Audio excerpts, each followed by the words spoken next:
Le prime code si sono formate di buon mattino e sono proseguite per quasi tutta la giornata. Circolazione a passo d'uomo, se non praticamente paralizzata, verso le località turistiche della montagna bellunese alla vigilia di Ferragosto. Dove siete diretti?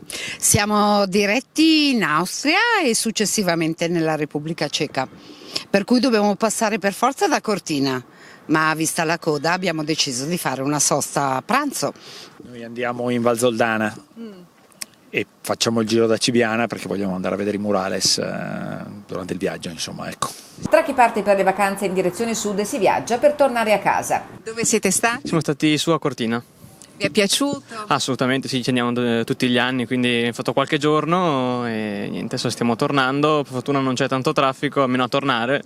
A venire su mi sa di sì. È la prima volta che veniamo. Da dove venite? A nord di Milano. Come ha trovato le Dolomiti, Cortina in particolare? Bella. Ci siamo dedicati al riposo, alle camminate, a goderci l'aria fresca, insomma. E comunque Cortina è cambiata, questa zona è cambiata. Di dove siete? Di Caserta. Siete venuti appositamente in montagna? Sì, ci veniamo spesso perché quando fa caldo è l'unico posto dove si respira un po'. Però devo segnalare una cosa.